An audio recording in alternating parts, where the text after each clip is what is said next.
वो बस आईं और अपनी हार मानने के लिए थोड़ा नीचे बैठ गईं कि जो चुनौती उन्होंने दी थी वो उसमें हार गईं। तो वो नहीं चाहती थी कि दूसरों को पता चले, पर वे चाहती थी कि शिव को पता चले। So here we are.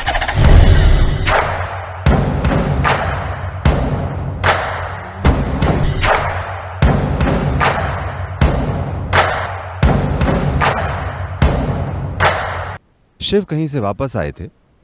वे हमेशा अपने साथ त्रिशूल रखते थे। त्रिशूल के 3 सिरे होते हैं। वे हमेशा अपने पास त्रिशूल रखते थे, लोगों को यह बताने के लिए कि 3 आयाम हैं। आप, या आपके होने का तरीका, और वो जो आपको पता है, और वो जो आपको नहीं पता, और वो जो आपको नहीं पता उसका महत्व सबसे ज्यादा है। आपकी जानकारी का महत्व नहीं है। एक दिन शिव काफी लंबे अंतराल के बाद कहीं से वापस लौटे। उन्होंने अपने पुत्र को पहले कभी नहीं देखा था, जो अब 10-11 साल का हो गया था। जब शिव लौटे तो इस छोटे से बच्चे के हाथ में एक छोटा त्रिशूल था, जिससे वो शिव को अंदर जाने से रोक रहा था। शिव ने बच्चे को देखा और उसका सिर काट दिया। उसका त्रिशूल नहीं छीना।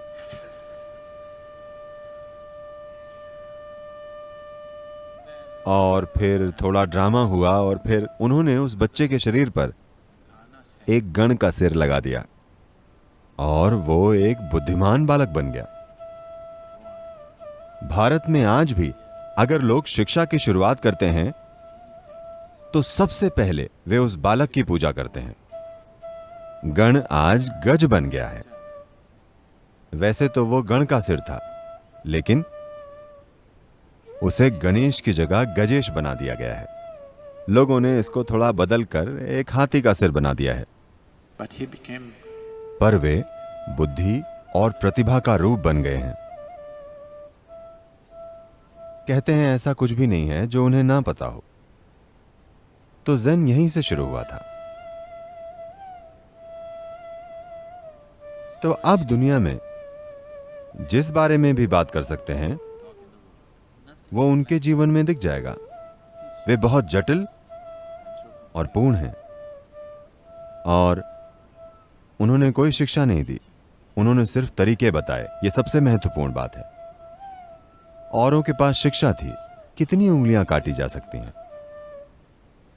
क्या आप ऐसे किसी तरीके को अपना सकते हैं? क्या आप गोइटे के उंगली काटने का तरीका सभी पर लागू कर सकते हैं? एक बालक की उंगली काट दी गई और उसे आत्मज्ञान मिल गया। अगर आप ज्यादा उंगलियां काटेंगे तो आपके पास केवल अपंग मनुष्य होंगे, इससे ज्यादा कुछ नहीं। तो शिव ने कोई शिक्षा नहीं दी, केवल तरीके बताए, और ये तरीके पूरी तरह से वैज्ञानिक हैं। शिव ने 108 रास्ते बताए और उसमें 6 और जोड़कर कहा कि 112 तरीके हैं। 112 इसलिए क्योंकि हमारे शरीर में 114 चक्र हैं, उनमें से 2 शरीर के बाहर मौजूद हैं। शिव ने कहा कि वे 2 चक्र सिर्फ उन लोगों के लिए हैं जो शरीर से परे हैं। इंसानों के लिए केवल 112 रास्ते हैं, और उन्होंने इस जीवन को बनाने वाले उन 112 आयामों का इस्तेमाल करने के स्पष्ट तरीके बताए, और यह बताया कि कैसे हर एक तरीके का इस्तेमाल करके आत्मज्ञान पाया जा सकता है। एक खूबसूरत कहानी है। जब शिव 7 ऋषियों को जीवन की बनावट के बारे में सिखा रहे थे तो इस दीक्षा का एक गवाह भी मौजूद था। वो गवाह आनंद तीर्थ की तरह नहीं था। वे पार्वती थीं। वे आत्मज्ञान प्राप्त कर चुकी थीं। शिव ने पार्वती को बहुत ही अपनेपन के माहौल में आत्मज्ञान तक पहुंचाया था। पर जैसे ही शिव 7 ऋषियों के साथ बैठे, वे खोज के बिल्कुल अलग आयाम में उतर गए। पार्वती के लिए बहुत रोचक था कि जो अनुभव उन्हें इतनी आसानी से मिला वो इतनी जटिल प्रक्रिया है। तो शिव ने अलग अलग आयामों के बारे में समझाते हुए कहा, मनुष्य 112 तरीकों से आत्मज्ञान प्राप्त कर सकता है। पार्वती ने एक महिला, एक आत्मज्ञानी और सबसे बढ़कर उनकी पत्नी होने के नाते कहा 112 ही क्यों, और भी तरीके होंगे। शिव जीवन की बनावट के बारे में समझा रहे थे, वे जीवन की खोज कर रहे थे, वे कोई शिक्षा या फिलॉसफी नहीं दे रहे थे। तो इस खोज के बीच में उन्हें लगा कि शांति भंग हो रही है। शिव ने इशारे से पार्वती को कहा, बैठ जाओ, सिर्फ 112 तरीके हैं। क्योंकि वे कुछ सिखा रहे थे और कोई कुछ अलग बात कर रहा था, एक निजी बात, एक मनमानी बात। तो वे बोले, बस 112 तरीके हैं। वो बोली, मैं और भी ढूंढूंगी। शिव ने कहा, तुम जाओ और ढूंढो। फिर पार्वती वहां से चली गई। वे पहले ही आत्मज्ञानी थी और आत्मज्ञान प्राप्त करने के अलग अलग तरीके खोजने लगी।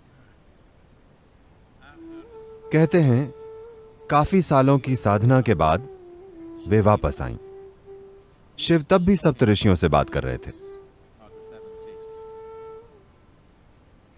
पत्नी होने के नाते वे उनके पास बैठ सकती थीं, पर उनसे एक सीढ़ी नीचे बैठी। वे हार गई थीं। वे चाहती थीं कि सिर्फ शिव को पता चले, ना कि सप्तऋषियों को। वो बस आईं और अपनी हार मानने के लिए थोड़ा नीचे बैठ गईं कि जो चुनौती उन्होंने दी थी वो उसमें हार गईं। तो वो नहीं चाहती थी कि दूसरों को पता चले, पर वे चाहती थी कि शिव को पता चले। तो 112 तरीके हैं। शिव जीवन की बनावट के बारे में बात कर रहे हैं। कोई फिलॉसफी, कोई शिक्षा या सामाजिक महत्व नहीं, बस विज्ञान। हम सामाजिक महत्व को जोड़ देते हैं, just to make it rounding it off. नहीं तो यह कुछ ज्यादा ही वैज्ञानिक हो जाएगा। इस विज्ञान से अलग अलग गुरु तकनीक बनाते हैं। उन्होंने तकनीकें नहीं दी थी, उन्होंने सिर्फ विज्ञान दिया था। जिन तकनीकों का आप आज इस्तेमाल कर रहे हैं, चाहे वो स्मार्टफोन हो, कंप्यूटर हो या कोई गैजेट हो, सभी के पीछे एक विज्ञान है। आपको उस विज्ञान से मतलब नहीं है, आप बस तकनीक का इस्तेमाल करते हैं। लेकिन अगर किसी ने विज्ञान न समझा होता तो आपके पास तकनीकें ना होती।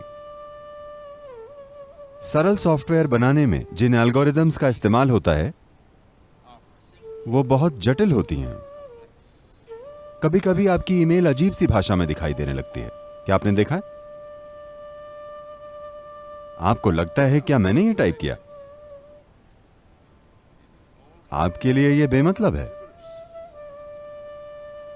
लेकिन किसी और के लिए इसका मतलब है। इसी वजह से यह काम करती है। Now, यहां हम केवल ध्वनि तरंगें या साउंड वेव्स का इस्तेमाल कर रहे हैं। जब मैं बोलता हूं तो ये एम्पलीफायर्स मेरी आवाज को बढ़ा देते हैं और ये ध्वनि तरंगों के रूप में फैलती हैं। मान लीजिए यदि मैं आपसे फोन पर बात कर रहा हूं तो मेरी बात ध्वनि तरंग नहीं बनेगी, ये इलेक्ट्रोमैग्नेटिक वेव बन जाएगी और वहां पहुंचकर ध्वनि तरंग बन जाएंगी। जब ये यहां से वहां तक जाती हैं तो फोन पर बात करते समय ये यहां से बैंगलोर तक ध्वनि तरंग के रूप में नहीं जाती, ये कुछ और बन जाती हैं। अगर आप उसे सुने या उसे महसूस करें तो ये बिल्कुल अलग होंगी, पर कोई उपकरण इन्हें फिर से ध्वनि में बदल देता है जिसे आप समझ पाते हैं। तो जो शिव ने कहा वो बस शुद्ध विज्ञान है। उन्होंने तकनीक की बात नहीं की, उन्होंने ये काम सप्तऋषियों पर ही छोड़ दिया कि वे किसी खास दिन अपने सामने बैठे लोगों के लायक तकनीकें बना लें। अपनी जरूरत के आधार पर हम गैजेट बना लेते हैं, लेकिन विज्ञान एक ही होता है ना? विज्ञान बिल्कुल नहीं बदलता। तो मैं हमेशा शिव की बात करता हूं क्योंकि विज्ञान महत्वपूर्ण है, तकनीक महत्वपूर्ण नहीं है। विज्ञान महत्वपूर्ण है। तकनीक बनाई जाती है, तकनीक हम खुद बनाते हैं क्योंकि एक मूल विज्ञान है, उसका इस्तेमाल करके हम कुछ बना लेते हैं। जिन उपकरणों का आज महत्व है शायद कल उनका महत्व ना रहे। ऐसा हो चुका है ना? कितने गैजेट जो हमें बहुत उपयोगी लगते थे वो अब उपयोगी नहीं रहे क्योंकि नए गैजेट आ गए हैं, लेकिन विज्ञान नहीं बदला।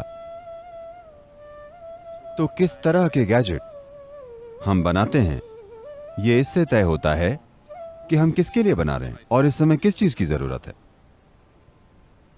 तो इस संदर्भ में जिन अन्य गुरुओं का नाम आप ले रहे हैं, उन गुरुओं में और जिन्हें आप आदि योगी कहते हैं में बहुत बहुत बहुत बड़ा अंतर है। वे सभी तकनीकी लोग हैं। उन्होंने इसका एक आयाम समझा और उस पल उनके सामने बैठे लोगों के लिए एक खास तकनीक बना दी। वे लोगों के काम आई और उस पल यही बात जरूरी थी। पर हम आदि योगी को वैज्ञानिक आधार की तरह देखते हैं। आज ये महत्वपूर्ण है। आज